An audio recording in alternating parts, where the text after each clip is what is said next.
In the book, The 15 Commitments of Conscious Leadership, the authors say that commitment is a statement of what is. You can know what you're committed to by the results you're getting, not by what you say you want. And so whatever results you're currently getting in life, that's what you're committed to. If you're making $50,000 a year, then you're committed to $50,000 a year. If you weigh a certain amount of weight, that's what you're committed to. A lot of people think that their commitment is whatever is in their future, but your commitment is actually whatever you're actually creating right now. And so in order to actually get different results, you have to start by committing to a different level of results. Dan Sullivan, the founder of Strategic Coach, actually has a beautiful concept. He calls it the 4 C's formula. And he basically says that in order to actually create something new, you have to start by committing very specifically and very powerfully to something specific. So you have to commit to a specific result. So for example, if you're making $50,000 a year and you want to be making $100,000 a year, you have to first start by committing 100% to that new result. Clayton Christensen, the Harvard business professor, actually said that 100% commitment is a lot easier than 98% commitment, because if you're only 98% committed, then you've never actually truly made the decision. A true decision means you've cut off alternative options. It means you've actually committed in your mind that you're going to do this. So back to Dan Sullivan's 4 C's, first you commit 100% to a very specific result. It's a lot easier to commit to something specific than something broad. So for example, committing to being in shape is a lot harder than committing to running a marathon, because committing to running a marathon is actually something specific. It's something measurable. Also, dialing that down even more, you could commit to running a marathon in under 4 hours or in 3 hours and 30 minutes. Whatever you commit to specifically then shapes your process. That's what psychologists call deliberate practice. In order to actually be deliberate and practice towards something, you have to have a clear and specific measurable target, a future self that you're working towards, which is measurable. So as you commit to something specific, that leads you to the second C on Dan's formula, which is courage. Committing to anything above and beyond your current self leads to courage. Courage is acting above your current self. It's acting out of your comfort zone. Psychologists and neuroscientists have found that your brain is actually a prediction machine. Your brain forms memories to be able to predict the future. And if you're always living your life based on what's predictable in your future, then that means you're living based on your past self. You're living based on experience. There's a great quote from Paul Arden, and he said that creativity is more powerful than experience. And so if you're always living your life just based on past experience, then your future is going to be very predictable, and your brain is literally going to be predicting your future based on your memories. In neuroscience, a prediction error means that you actually tried something and what happened was different than you expected. Your prediction was wrong. And that prediction error is another word for learning. And so when you experience a prediction error, meaning you actually tried something, you had a new experience, and it wasn't what was expected, or it wasn't perfectly what was expected, then your brain literally immediately starts pruning and changing your memories to update them so that your brain now has a new view of reality. So what happens is once you've committed to something new and you start acting courageously towards your future self, you're going to be doing stuff outside your current frame of reference. You're going to be stepping out of your comfort zone. You're going to be trying new things. And courage is a difficult part of the process because you're living above and beyond your current self. You're actually trying to be at the level of your future self. But what's amazing is once you start living courageously and living intentionally, that's actually where you start having a lot of peak experiences. Actually experiencing a prediction error is a peak experience. Peak experiences are another word for learning. And the more peak experiences you have, the more evolved you'll become, because peak experiences make you what psychologists call flexible, psychologically flexible. The more psychologically flexible you are, the more you can handle your emotions, and also the more you can control your emotions rather than letting your emotions control you. Most people, they have a lot of emotional resistance towards their goals, which is why they don't actually achieve them. In order to actually achieve your goals, you have to be your goal first. And being is your thinking and your level of emotions. And so when you have a clear goal for your future self, whatever it may be, you have to then start being that person now, which means you've got to start living courageously. And as you start living courageously, you're going to have a lot of peak experiences, which is going to make you increasingly flexible, which is going to enable you more and more to be able to handle the unknown, to be okay with not knowing all of the answers.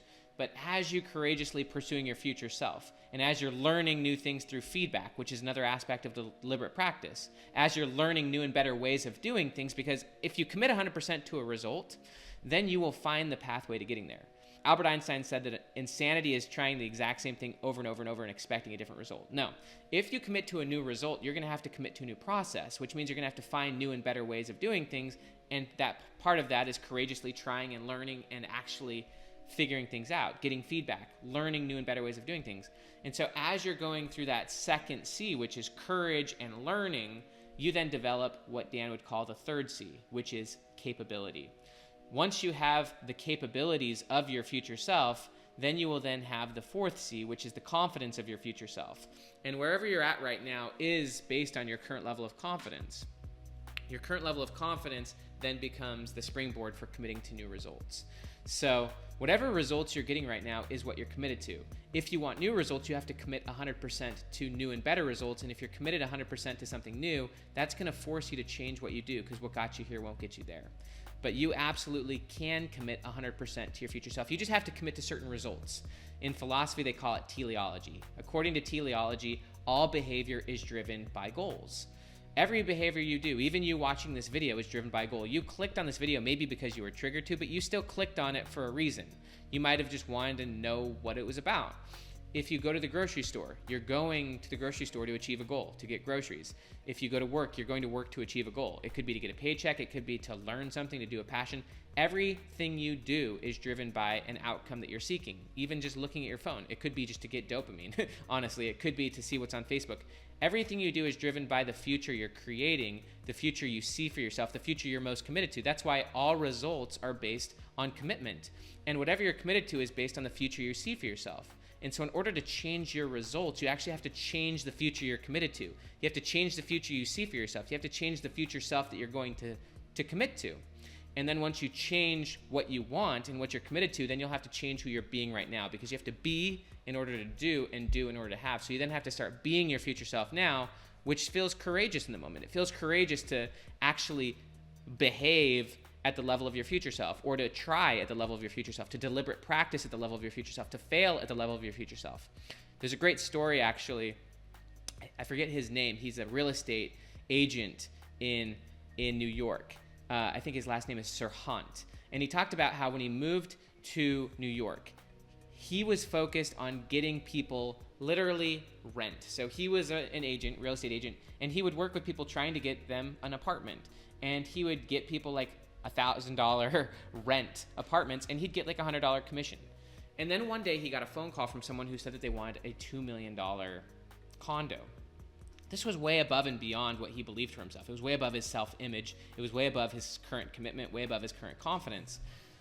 But he decided to go for it fully, and so he committed at the level of his future self. This was his moment of change, because he decided he was going to commit and try at the level of his future self, and even failed the level of his future self. And so he then actually rented a limousine. He looked up all of the apartments that were at that level, and he bought a new suit. He started actually being at the level of his future self and trying at the level of his future self, and even, becoming radically ignorant at the level of his future self, because his current self didn't know much better. But anyways, he ended up getting the sale. But the point was that he was practicing at the level of his future self. He was trying at the level of his future self, because he then became committed at the level of his future self. And once he actually was trying, he was having all sorts of peak experiences, because he saw himself doing stuff he'd never done before. He was actually like putting himself in situations and environments. He was trying things. He was learning things way outside his current bubble. And so he was becoming far more conscious. So you've got to commit if you want to get new results, because whatever results you're getting are based on what you're committed to. And you got to commit to certain results, and then from there, you reverse engineer a process. And reverse engineering the process means you actually deliberate practice forward. You try, you fail, you get feedback, you adjust your process, and you figure out the way. That's why they say when the why is strong enough, you'll find the how. I would also add you will find the who's, because often it's actually getting who's. There's the great quote that basically says, when the student is ready, the teacher will appear. When the student becomes committed, they become committed enough to find teachers to learn or people to partner with. And so often it's actually who, not how. But in any case, there is a pathway to getting where you want to go. Often the who is the how to getting where you want to go. So your level of results are based on what you're committed to. If you want to actually get better results, you have to commit 100% to new and different results, and then that takes you through Dan's 4C cycle, which basically takes you through the deliberate practice process. And once you deliberately practice at the level of your future self, you then develop skills and capabilities of your future self, and it then just becomes your new normal. Hope that helps. I invite you to commit very specifically to results you want, And then from there, you're going to have to start being your future self now. You're going to have to start doing things that your future self would do and learning new and better processes, because what got you here won't get you there. And your current process, your current habits, your current identity is creating the results of your current self. And so if you want to actually create at the level of your future self, you got to actually create the identity of your future self, because your behavior comes from your identity. And so you want to start at the level of your future self. My name is Dr. Benjamin Hardy. If you like this, please subscribe to this channel. I release 2 videos on this channel every single day like this. Also down below, you can get a free access and log into my 30-day Future Self course, totally free. Have a good day.